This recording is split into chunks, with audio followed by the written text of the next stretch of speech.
काफी समय से एक मीम बहुत पॉपुलर है, करें तो करे क्या, बोले तो बोले क्या, फॉलोड बाय वाह मोदी जी वाह।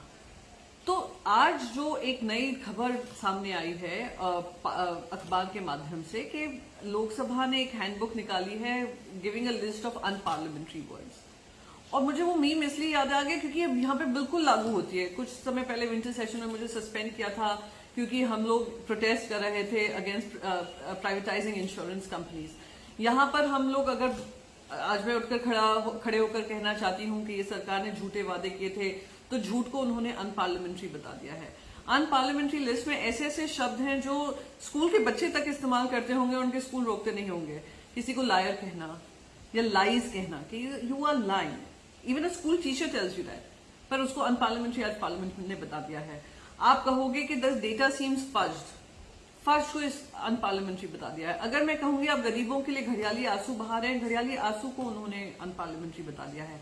तो अगर हम देखें, हम लोग सब we are all finding it funny, पर ये फनी नहीं है, ये डेमोक्रेसी का गला घोटने का फिर से एक प्रयास किया गया है। मुझे याद है जब हम इतिहास की किताबें पढ़ते हैं, इतिहास हमारा सब्जेक्ट होता था, तो बताया जाता था कैसे ब्रिटिशर्स अपनी जिद करने के लिए हमारे जो भी स्वतंत्रता संग्राम में जुड़े हुए लोग थे, जो क्रांतिकारी थे, जिनको जेलों में डाल दिया गया था, सालों तक वो जेल में रहे थे, वो जब चिट्ठी अपने परिवार को लिखते थे वो भी हेविली सेंसर जाती थी। वो काले अक्षर से, काले इंक से, स्याही से निकाल दिए जाते थे वो वर्ड जो ब्रिटिशर्स को नहीं सुहाते थे।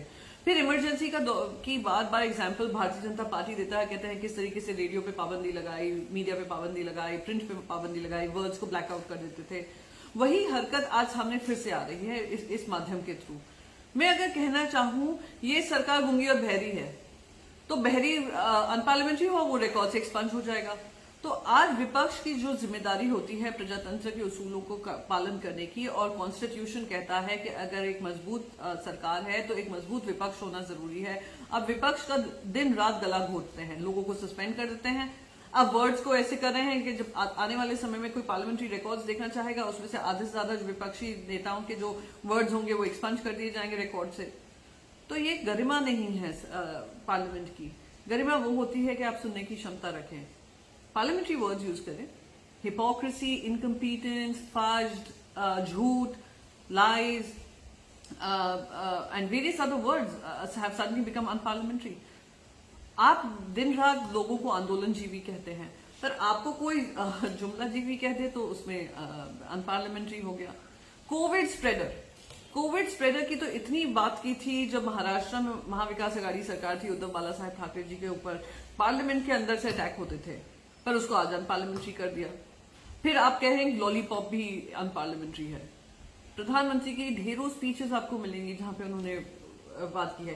करप्ट, आपने तो पूरा अपना 2014 का जो कैंपेन था करप्ट वर्ड पे किया था, अब वो अनपार्लियामेंट्री हो गया।